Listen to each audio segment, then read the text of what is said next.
Fala, Monster!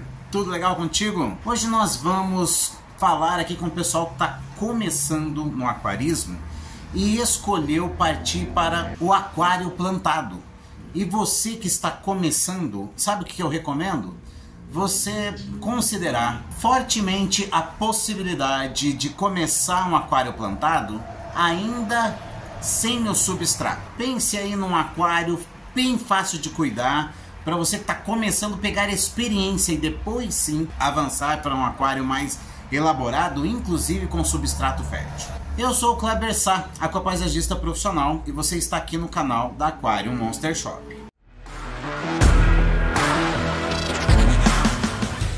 Bom, então vamos lá. Quando a gente está começando no aquarismo, a primeira coisa que a gente tem que definir é qual é o tipo de aquário que a gente quer. Se você já passou por toda a playlist de iniciantes e agora começa a pensar na possibilidade de um aquário plantado, esse vídeo é o certo para você. E aqui eu quero sugerir para você 3 plantas. Eu vou explicar bem sobre essa planta. E eu vou deixar a mais facinha, a planta mais simples de se usar no aquarismo para o final do vídeo. Então vem com a gente até terminar esse vídeo aqui. Primeiramente, deixa eu explicar para você que quando nós falamos em usar plantas sem um aquário com substrato, ou melhor, um aquário sem substrato, nós estamos falando de plantas que conseguem se adesivar naturalmente em superfícies rugosas de troncos e de rochas, de raízes, pedras e assim por diante. Essas plantas são conhecidas como plantas epífitas, plantas que não precisam de um substrato. E quando nós falamos de plantas assim, nós não estamos nos referindo apenas a plantas de dentro do aquário. Existem plantas terrestres que têm essa característica. Quer um bom exemplo? Sabe aquela orquídea que a nossa vovozinha gosta de amarrar naqueles troncos do quintal e que de fato ficam lindas, dão um monte de flor depois de um tempo? Pois é, aquela orquídea é uma planta epífita, ou seja, é uma planta que acaba se aderindo àquele tronco daquela árvore e que não precisa de um substrato. Algumas bromélias também são assim.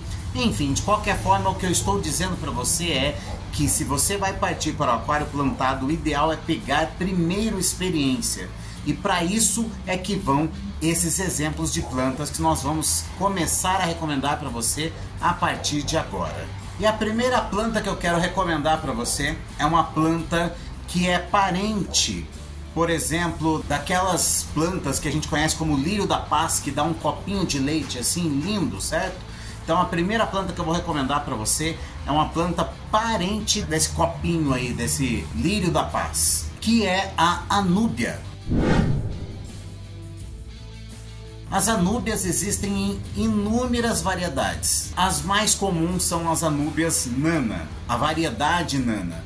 Mas existem a anúbia nana petit, existe também a micro petit, que são pitititicas, existem as anúbias cofefolia ou cofefolia, não sei como você vai colocar aí a pronúncia. Existe a anúbia lanceolata, enfim. O que são anúbias? São plantas de rizoma, não são as únicas, mas estão na categoria de rizoma, e o rizoma seria o equivalente ao caule da planta. Só que ao invés da planta crescer para cima, ela cresce deitada e o rizoma fica ali grudada, adesivada. Naturalmente as raízes vão se fixando no tronco ou na rocha e as folhas vão crescendo ao longo desse tronco, que na verdade a gente chama de rizoma, tá? E essas plantas, as anúbias, elas são bastante resistentes e elas podem aguentar situações, inclusive de quem não tem ainda muita experiência. E você pode encher o seu aquário de anúbia, que aliás, além de ser uma planta rústica, de fácil manutenção, ainda tem um aspecto muito bonito e você vai ganhar muita experiência com essas plantas. Então essa é a minha primeira recomendação. Minha segunda recomendação para você é também uma planta epífita, ou seja, que se adesiva em superfícies rugosas e que também é uma planta de rizoma.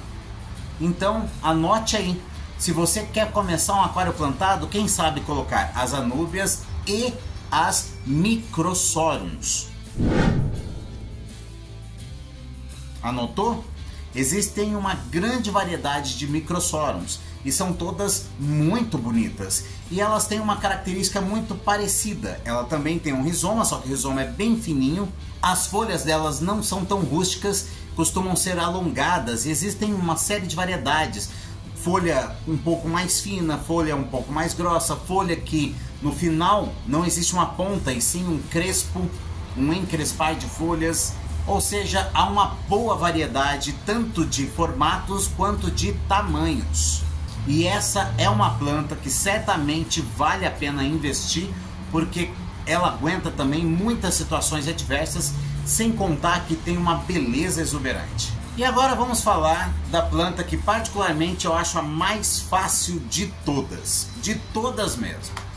Vai aguentar situações mais adversas possíveis, mas é uma planta que precisa apenas de um cuidado. Ela não precisa de uma iluminação especial ou intensa. O único cuidado mesmo é podar de vez em quando e dar alguns tapinhas na planta, porque é uma planta que acaba juntando muita poeira. Mas nada que uns bons tapinhas na superfície dela não resolva. Então anote aí, musgo de Java. Lembre-se que esse é um vídeo para iniciantes. Se você já está avançado no negócio, então faz o seguinte, pega esse vídeo e manda para aquela pessoa que está começando a pensar seriamente em começar um aquário e de repente quer começar pelo aquário plantado, que é, aliás, geralmente uma espécie de primeiro ou até segundo estilo de aquarismo para quem é iniciante. Mas o musgo de Java, você vai achar ele fantástico. Uma vez que ele esteja adaptado ao seu aquário, o que pode levar algum tempo, ele vai se espalhar e crescer de uma forma muito legal. E para você manter, basta você higienizar dando leves tapinhas para levantar a poeira, porque como ele é um musgo, ele acaba acumulando bastante sujeira, tá? Mas se você der os tapinhas e aspirar aquilo ali na troca parcial de água, tá tudo certo. É isso, gente, essas são as 3 plantas que eu queria deixar recomendado para você. E se você não sabe o que é troca parcial de água, mas você vai precisar saber desse assunto mesmo, tá bom? Vamos fazer o seguinte, esse tema vai aparecer num vídeo aqui, ó, desse ladinho. Pronto, agora é só assistir. Até o próximo vídeo.